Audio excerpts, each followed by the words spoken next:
ये last part है video का और इसमें हम दो चीज़ें देखेंगे कि स्पीकिंग स्किल्स कहाँ कहाँ इस्तेमाल होती हैं और उन स्पीकिंग स्किल्स को बेहतर बनाने के लिए हमें क्या क्या करना होता है। तो स्पीकिंग स्किल्स जर्नल जो इस्तेमाल होती हैं कैजुअल कन्वर्सेशन में, फॉर्मल कन्वर्सेशन में, तीन चार चीज़ें जहाँ हम जर्नली स्पीकिंग स्किल्स यूज़ करते हैं।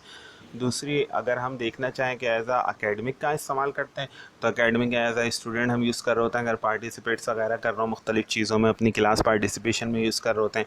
अगर हम एज आ टीचर देखें तो लेक्चर के दौरान, ट्यूटोरियल वगैरह देने में, सेमिनार वर्कशॉप्स के दौरान, तो ये एकेडमिक में हमारे यूज़ हो रही होती है। कोई रिपोर्ट्स वगैरह बना के देनी है, वाइवा वॉइस करना है, तो यहाँ पे स्पीकिंग स्किल्स इस्तेमाल हो रही होती हैं।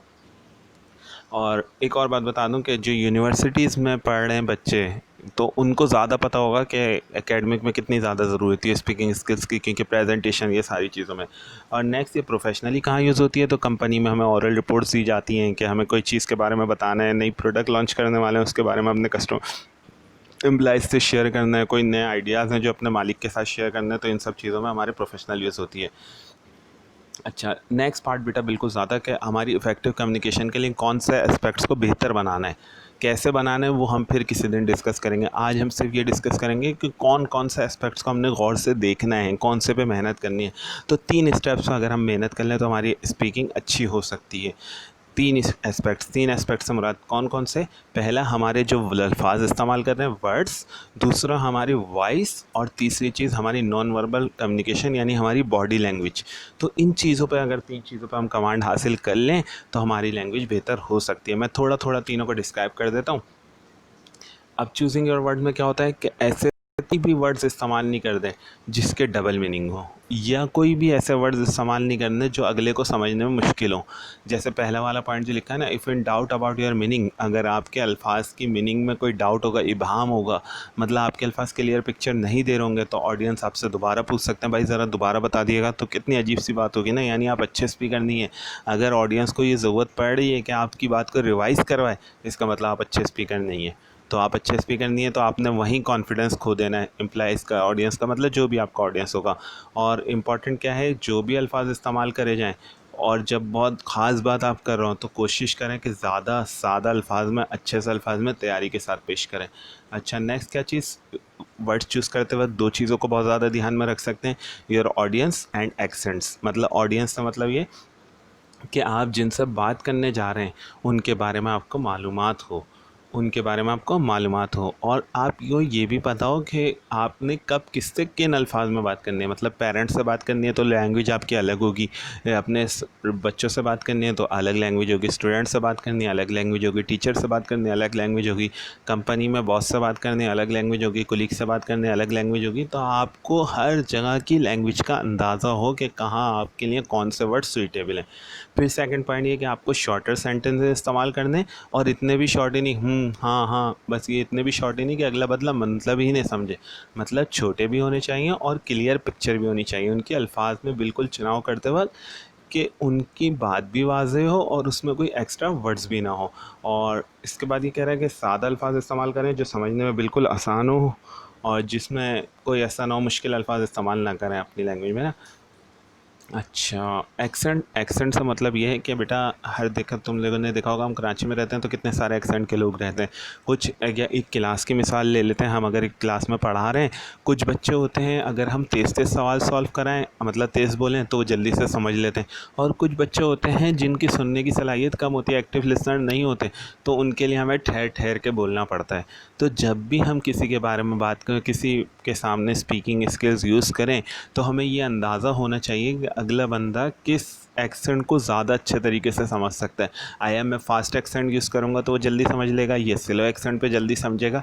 तो हमें ऑडियंस को ये अंदाज़ा लगाना बहुत ज़रूरी है कि हमारा ऑडियंस कौन सा एक्सेंट बेहतर समझेगा, तब हमारी कम्युनिकेशन बहुत अच्छी हो सकती है। सही है। तो और नेक्स्ट बेटा है हमारे पास इम्पॉर्टेंट नोट ये है कि खाली वर्ड्स ही कम्युनिकेशन में नहीं होते, खाली अल्फाज ही अहमियत नहीं रखते, बाकी दो चीज़ें भी बहुत ज़्यादा अहमियत रखते हैं। दो चीज़ें मैंने कौन सी बताई थी, भूल गए, याद है? एक वॉइस और बॉडी लैंग्वेज। जल्दी जल्दी वॉइस पे चलते हैं। वॉइस क्या होती है हमारी? Voice, your voice can reveal as much about your personal history as your appearance. वो कह रहा है जैसा आपका हुलिया आपके बारे में बात कर रहा होता है, बता रहा होता है कि आप किस कबील से हैं, इसी तरह हमारी आवाज़ भी बताती है कि हमारा ताल्लुक़ किस कबील से।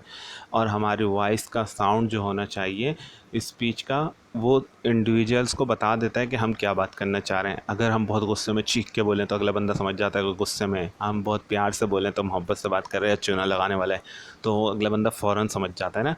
तो हमारी आवाज़ हमारे अंदर के ज़ाहिर करती है।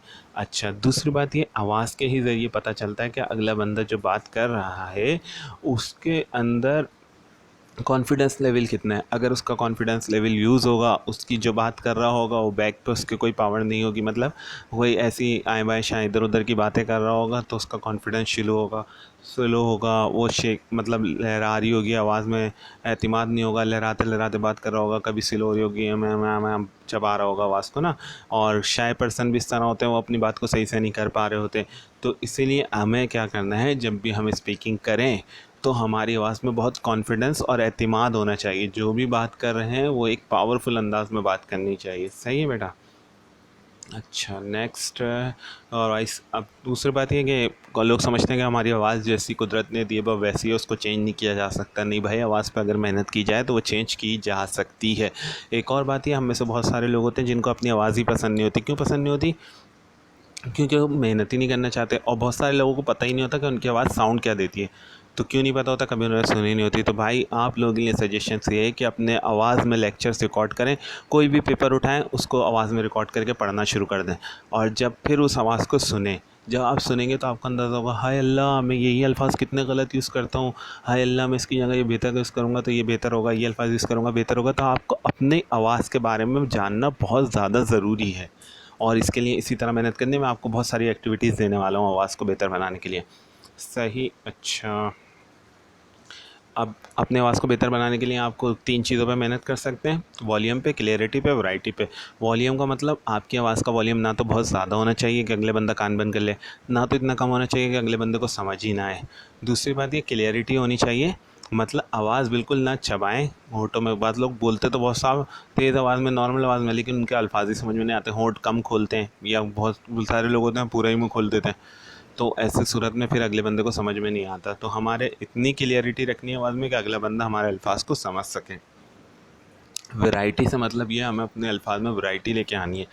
जब हम मौका देखें तो बहुत ज़्यादा तेज़ आवाज़ में करनी है, कब ट्यून को स्लो करना है, कब हमें ट्यून को एम्फेटिक करना है, मतलब बहुत ज़्यादा मेहरबान ट्यून बनानी है, कब हमें चीख के बात करनी है, कहाँ पे हमें कैसे करनी है। तो हमारी आवाज़ में सारी वैराइटीज़ मौजूद होनी चाहिए।